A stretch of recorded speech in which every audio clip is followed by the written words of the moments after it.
Aditya Degree Colleges, leading companies low 10,000 plus placements with 13.5 lakhs highest package.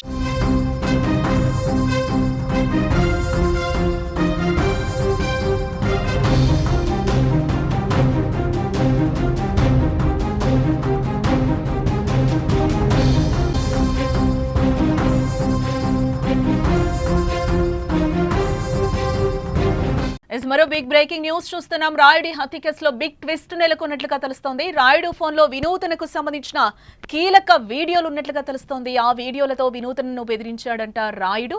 ప్రత్యర్థులతో కలిసి పనిచేస్తున్నాడు.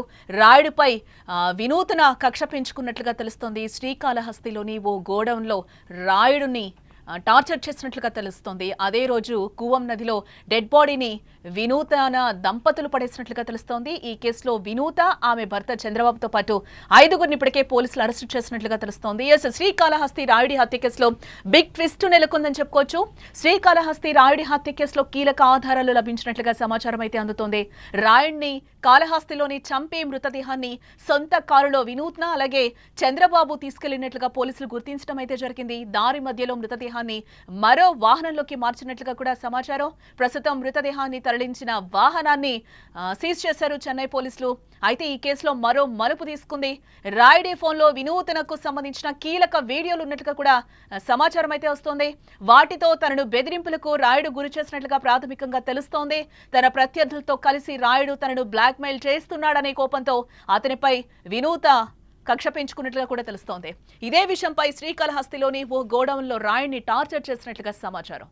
అయితే అదే రోజు డెడ్ బాడీని కూవం నదిలో పడేసి అక్కడి నుంచి వెళ్లిపోయినట్లుగా కూడా తెలుస్తోంది. అయితే మృతదేహం లభ్యం కావడంతో విచారణ చేసిన తమిళనాడు పోలీసులు సీసీ ఫుటేజ్ ఆధారంగా మృతదేహాన్ని తీసుకొచ్చిన కారునైతే కనిపెట్టడం జరిగింది. ఆ కోణంలో విచారణ చేసి వినూత, ఆమె భర్త చంద్రబాబుతో పాటు 5గురిని పోలీసులు ఇప్పటికే అరెస్టు చేయడం కూడా జరిగింది. ఇక ఇదే అంశానికి సంబంధించిన మరింత సమాచారం మా ప్రతినిధి ఉమా అందిస్తారు. ఉమా, రాయుడు ఫోన్లో వినూతనకు సంబంధించిన వీడియోస్ ఉన్నట్లుగా తెలుస్తోంది. తను బ్లాక్మెయిల్ ఏమైనా చేశాడా? అదే హత్యకు కారణమైందా? దీనికి సంబంధించిన లేటెస్ట్ అప్డేట్స్ ఏంటి? జానకి, ఈ కేసులో ప్రతి క్షణం ఒక్కొక్క అప్డేట్ వస్తోంది. అది సంచలనంగానే తెలుస్తోంది. ముఖ్యంగా జనసేన పార్టీలో కీలకంగా వ్యవహరిస్తున్నటువంటి వినుత నగరము, ఆమె భర్త చంద్రబాబు ఈ కేసులో ఇన్వాల్వ్ అవ్వడం ఒక ఇంత పొలిటికల్ గా కూడా టర్న్ తీసుకుందని చెప్పొచ్చు. అంటే అతను వాళ్ళ దగ్గర ఉండేటువంటి శ్రీనివాస్ అలయాస్ రాయుడు అనేటువంటి వ్యక్తి, అబ్బాయికి 22 సంవత్సరాలు, అంటే పేరెంట్స్ కూడా లేనట్టయితే తెలుస్తుంది. వాళ్ళ అవ్వ దగ్గర ఉంటూ కంప్లీట్ గా వీళ్ళ హ్యాండ్ ఓవర్ లోనే ఉండేవాడు. వీళ్ళకి సంబంధించినటువంటి అన్ని విషయాలపైన కూడా అతని ఇన్వాల్వ్మెంట్ అనేది ఉంటూనే ఉంటుంది.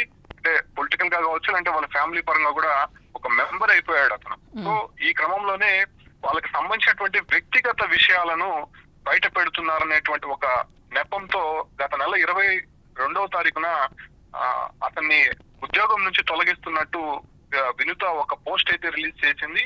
తన వ్యక్తిగత వివరాలతో పాటు తన ప్రత్యర్థులైనటువంటి రాజకీయ నాయకులతో చేతులు కలిపి తనకు సంబంధించినటువంటి వివరాలు మొత్తం కూడా అందిస్తున్నాడు. సో ఈ కారణంగా తనని ఉద్యోగం నుంచి తొలగిస్తున్నానని చెప్పి కూడా చెప్పడం జరిగింది. అయితే అక్కడ ఉన్నటువంటి పార్టీ కేడర్ కూడా ఈ విషయం ఏ మాత్రం కూడా అర్థం కాలేదు. అసలు అప్పటి వరకు ఒక సొంత బిడ్డగా ఉన్నటువంటి ఈ ఒక్క అబ్బాయిని ఎందుకు ఆల్ ఆఫ్ సడన్ గా తొలగించాల్సి వచ్చింది, అసలు ఏం జరిగిందో తెలియనటువంటి పరిస్థితుల్లో పక్కన ఉన్నటువంటి కార్యకర్తలు కూడా కొంత చర్చించుకున్నటువంటి పరిస్థితి. అంతలోనే ఈ 8వ తారీఖున ఆ అబ్బాయిని ఒక గోదాంకి తీసుకుని వెళ్లి కొంతమంది నిర్బంధించారనేటువంటి విషయం అయితే తెలిసింది. దీంతో అక్కడ చిత్రహింసలకు గురి చేసి కొట్టడంతో ఆ అబ్బాయి అక్కడికే చనిపోవడం జరిగింది. దీంతో వినుతకు సంబంధించినటువంటి ఒక కార్ లో తీసుకువెళ్ళినట్టయితే తెలుస్తుంది, BMW కార్ లో. సో తిరువల్లూరు వెళ్ళిన తర్వాత తిరువల్లూరు నుంచి శివకుమార్ అనేటువంటి మరో నిందితుడు, అంటే ఈ కేసులో ఉండేటువంటి మరో నిందితుడు కార్ లో బ్లాక్ కలర్ సంబంధించినటువంటి మహేంద్ర కార్ లో బాడీని షిఫ్ట్ చేసి అక్కడ నుంచి ఏదైతే చెన్నైకి సంబంధించినటువంటి మింట్ రోడ్ లో కపం అనేటువంటి ఒక మురికి కాలువకు సంబంధించినటువంటి ఆ ప్రాంతంలో పడివేసినట్టయితే తెలుస్తోంది. అయితే 2 రోజులైనా కూడా బాడీ అక్కడే ఉండడము, అటువైపుగా వెళ్తున్నటువంటి వారికి బాడీ కనిపించడంతో స్థానికంగా ఉన్నటువంటి పోలీసులకి సమాచారం ఇచ్చారు. దీంతో పోలీసులు ఫస్ట్ గా అన్ఐడెంటిఫైడ్ బాడీగానే వాళ్ళు నిర్ధారించారు. అయితే అప్పటికే అబ్బాయి దగ్గర ఎటువంటి సమాచారం లేకపోవడము, దాంతో పాటు కూడా అసలు ఎక్కడి నుంచి వచ్చింది, ఎవరు అనేటువంటి విషయాలు ఇప్పటి వరకు కూడా మిస్సింగ్ కేసు కూడా రానటువంటి పరిస్థితుల్లో దాన్ని మిస్సింగ్ కేసుగానే నమోదు చేసినటువంటి పరిస్థితి కనిపిస్తుంది. దీంతో సీసీ కెమెరాలకు సంబంధించినటువంటి కొన్ని లభ్యమయ్యాయి. ఆ బాడీని తీసుకొచ్చినటువంటి ఒక కార్ ని ఐడెంటిఫై చేశారు. ఆ కార్ ద్వారానే ఎవరనే విషయాలపైన పోలీసులు ఆరా తీశారు. దీంతో మొత్తం బండారం అంతా బయటపడింది. ఆ అబ్బాయి శ్రీకాళహస్తికి చెందినటువంటి జనసేన పార్టీ ఇన్ఛార్జ్ వినుత డ్రైవర్ గా పోలీసులు మొదటగా గుర్తించారు. అయితే ఆ కారును ఆధారంగా చేసుకుని శివకుమార్ ని మొదటగా అదుపులోకి తీసుకున్న తర్వాత పోలీసులు తనదైన స్టైల్లో విచారించిన తర్వాత ఇవన్నీ కూడా బయటపడింది. వెంటనే ఇవాళ ఉదయం 3 గంటల ప్రాంతంలో వినుతాను ఆమె భర్తను చంద్రబాబును ఇద్దరిని కూడా అదుపులోకి తీసుకున్నారు. దాంతో పాటు కూడా ఈ కేసులో మరో 3 కూడా నిందితులుగా చేర్చినటువంటి పరిస్థితి. అయితే ప్రస్తుతం అక్కడ అంటే ఇక్కడ ఇంకొకటి, తను ఇప్పటి వరకు కూడా అవ్వ సంరక్షణలోనే ఉంటున్నాడు, వినూతనకి పర్సనల్ డ్రైవర్ గా కూడా పనిచేస్తున్నాడు. అంటే ఇన్సిడెంట్ కూడా 8th జరిగింది అని చెప్తున్నారు. 8th, 9th, 10th, 11th, 12th ఇప్పటికీ 5 days అయిందంటే అవ్వ దీనికి సంబంధించి వాళ్ళ మనోడికి సంబంధించి ఇప్పటి వరకు ఆమె ఏమి మాట్లాడిన సందర్భం లేదా? ఆమెకు సంబంధించి సీనియర్ సిటిజన్ అవ్వడము, ఆమె ఒక్కటే ఉండడము, దాంతో పాటు కూడా ఎక్కువ శాతము వినుత వాళ్ళ ఇంట్లోనే ఈ అబ్బాయి ఉండేవాడు. ఎప్పుడో ఒకసారి వాళ్ళ అవ్వ దగ్గరికి వెళ్ళేవాడు, ఆమెతో కలిసి ఉండేవాడు, తర్వాత వచ్చేవాడు. కేవలం 1 గంట 2 గంటలు మాత్రమే వాళ్ళ అవ్వతో స్పెండ్ చేసేవాడు. ఆ తర్వాత అంతా కూడా వీళ్ళింట్లోనే నిద్రాహారాలు మొత్తం కూడా జరిగేవి. వీళ్ళ సొంత మనిషిగా ఉండేటువంటి పరిస్థితి. అది ఆ విషయం అందరికీ తెలిసినటువంటి పరిస్థితి. అంటే వచ్చినటువంటి ఇంటర్నల్ లింక్స్ తో పాటు ఆమెకి సంబంధించినటువంటి వ్యక్తిగత సమాచారం ఆ అబ్బాయి దగ్గర ఉండడంతోనే అవి ఎలా అయితే బయటకు వస్తాయో పార్టీ తరఫున కావచ్చు, అంటే తనకి సంబంధించినటువంటి ఫ్యామిలీ డ్యామేజ్ అయ్యేటువంటి అవకాశం ఉండడంతో తనని టార్గెట్ చేశారు. మొదటగా బెదిరించే ప్రయత్నం చేశారు. ఆ తర్వాత అతను ఎంతసేపటికి ఒప్పుకోకపోవడంతో అతని పైన కొంత రూడ్ గా ప్రవర్తించడంతో చనిపోయినట్టయితే తెలుస్తోంది. దీనిపైన కూడా ఇప్పటికే జనసేన పార్టీ నుంచి ఒక ప్రకటన అయితే విడుదల చేశారు.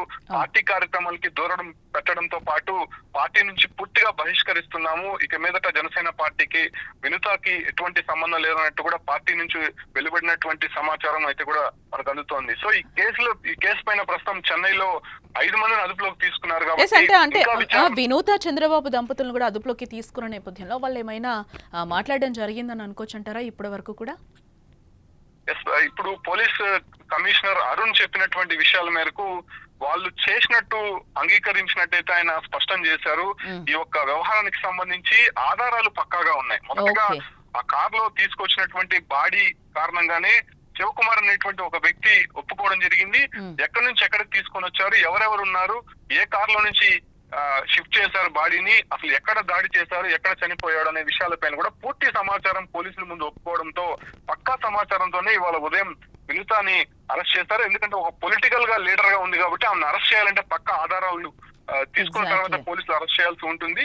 సో అటుగా తీసుకున్నటువంటి పోలీసులు పక్కా ఇన్ఫర్మేషన్ తోనే ఆమెని అదుపులోకి తీసుకున్నట్టయితే తెలుస్తుంది. ప్రస్తుతం చెన్నైకి సంబంధించినటువంటి 7 Hills పోలీస్ స్టేషన్ లో ఈ కేసు నడుస్తోంది కాబట్టి వాళ్ళని ప్రస్తుతం మేజిస్ట్రేట్ ముందు హాజరుపరిచేటువంటి ప్రక్రియ అయితే జరుగుతుంది. అటు తర్వాత రిమాండ్ కూడా తరలించేటువంటి అవకాశం అయితే కనిపిస్తోంది. రైట్. ఇక ఇదిలా ఉండగా జనసేన పార్టీ కీలక నిర్ణయం తీసుకున్నట్లుగా తెలుస్తోంది. కాళహస్తి జనసేన ఇన్ఛార్జ్ కోట వినూతపై సస్పెన్షన్ వేట్ అయితే వేసింది పార్టీ. శ్రీకాళహస్తి జనసేన ఇన్ఛార్జ్ కోట వినూతను పార్టీ నుంచి బహిష్కరించింది జనసేన పార్టీ. జనసేన కార్యకర్త రాయుడు విషయంలో పార్టీ విధానాలకు భిన్నంగా వ్యవహరించారంటూ కూడా జనసేన వివరణ ఇవ్వడం జరిగింది. అనుమానాస్పద స్థితిలో జనసేన కార్యకర్త మృతి చెందాడు. ఈ తరుణంలోనే రాయుడి హత్య కేసులో వినూత ఆమె భర్తను కూడా అరెస్టు చేశారు పోలీసులు ఏమంటున్నారో విందాం. பிடிக்கும் பொழுது அந்த இது வந்து மர்டர்னு நமக்கு தெரிய வருது. அந்த கார் அப்போ கொண்டு வந்தவங்களாம் பிடிச்சிட்டோம். மொத்தம் இது வரைக்கும் எத்தனை பேர் பிரவேஷ்? 5 பேர் அரெஸ்ட் பண்ணியிருக்கிறோம். அவங்களும் கன்ஃபஸ் பண்ணிட்டாங்க. அங்கே இது வந்து மோட்டிவ் எப்படின்னா, இது நம்ம மாநிலம் இல்லை, பக்கத்தில் ஆந்திரா மாநிலத்தில் ஒரு கட்சிக்காரங்க ஜனசேனா கட்சி இருக்கு இல்லையா, அந்த கட்சியில் ஒரு கேண்டிடேட்டாக முதல்ல கண்டெஸ்ட் பண்ணவங்க இந்த டைம் வாய்ப்பு கிடைக்காம அவங்களோட கூட்டணி கட்சிக்கு அந்த வாய்ப்பு போச்சு. அது சம்மந்தப்பட்ட ஒரு பிரச்சனை அது. அதில் இவர் வந்து இந்த இறந்து போன அவர் ஆப்போசிட் குரூப்புக்கெலாம் சப்போர்ட்டாக இருந்தார், சில வீடியோஸ்லாம் எடுத்தாருன்னு சொல்லி வாட்டர் பண்ணியிருக்கேன். ஆந்திராவில் கொலை பண்ணிட்டு பாடி கொண்டு ஏன் வந்தாங்கன்னு கேட்டிங்கன்னா, அவங்களுக்கு இங்கே வந்து ட்ரீட்மெண்ட் வந்த வகையில் இங்கே வந்துட்டு போனதில் இந்த ரூட்டு தெரியும். ஸோ அதனால் இங்கே கொண்டு வந்து போட்டால் நம்மளை கண்டுபிடிக்க முடியாதுன்னு நினச்சிட்டு கொண்டு வந்து அது విచారణ முடியல சொல்லலாம். நாங்கள் கொலைன்னு தான். కాళహస్తి రాయుడి హత్య కేసులో బిగ్ ట్విస్ట్ చోటు చేసుకుందని చెప్పుకోవచ్చు. శ్రీకాళహస్తి రాయుడి హత్య కేసులో కీలక ఆధారాలు లభించినట్లుగా కూడా తెలుస్తోంది. రాయుడిని కాళహస్తిలోని చంపి మృతదేహాన్ని సొంత కారులో వినూత, చంద్రబాబు తీసుకెళ్లినట్లుగా పోలీసులు గుర్తించారు. దారి మధ్యలో మృతదేహాన్ని మరో వాహనంలోకి మార్చినట్లుగా కూడా నిందితులు ఒప్పుకున్నట్లుగా కూడా మనకి తెలుస్తోంది. ప్రస్తుతం మృతదేహాన్ని తరలించిన వాహనాన్ని కూడా చెన్నై పోలీసులు సీజ్ చేయడం జరిగింది. అయితే ఈ కేసు మరో మలుపు తిరిగింది. రాయుడి ఫోన్లో వినూతనకు సంబంధించిన కీలక వీడియోలు ఉన్నట్లుగా కూడా మనకి సమాచారం. వాటితో తనను బెదిరింపులకు రాయుడు గురి చేశాడు. ప్రాథమికంగా తెలుస్తోంది తన ప్రత్యర్థులతో కలిసి రాయుడు తనను బ్లాక్మెయిల్ చేస్తున్నాడనే కోపంతో అతనిపై వినూతన కక్ష పెంచుకుంది. ఇదే విషయంపై శ్రీకాళహస్తిలోని ఓ గోడౌన్లో రాయుడిని టార్చర్ చేసినట్లుగా కూడా సమాచారం. రాయుడికైతే ఎవరూ లేని పరిస్థితి, అవ్వ సంరక్షణలోనే ఉంటాడని కూడా మా ప్రతినిధి చెప్తున్న పరిస్థితి కనిపిస్తుంది. రాయుడు వినూతనకి సొంత బ్రదర్ లాగా ఇంట్లోనే ఒక మనిషిలాగా కలిసిపోయాడు. ఇక్కడెక్కడో కూడా వారికి చెరిన పరిస్థితి కనిపిస్తుంది. వినూతనకు సంబంధించిన కొన్ని పర్సనల్ వీడియోస్ కూడా రాయుడు దగ్గర ఉన్నాయి. ఆ వీడియోస్ బయట పెడతానని చెప్పి తను బ్లాక్మెయిల్ చేసిన నేపథ్యంలోనే ఈ హత్యకు కారణంగా కూడా మనకు ఒక రకంగా తెలుస్తోంది. అయితే అదే రోజు డెడ్ బాడీని కూడా కూవం నదిలో పడేసి అక్కడి నుంచి వెళ్ళిపోయినట్లుగా కూడా తెలుస్తోంది. అయితే మృతదేహం లభ్యం కావడంతో విచారణ చేసిన తమిళనాడు పోలీసులు సీసీ ఫుటేజ్ ఆధారంగా మృతదేహాన్ని తీసుకొచ్చిన కారును అయితే కనిపెట్టడం జరిగింది. ఆ కోణంలో విచారణ చేసి వినూతన, ఆమె భర్త చంద్రబాబుతో పాటు ఇప్పటికే 5గురిని అరెస్టు చేసినట్లుగా మనకు తెలుస్తోంది.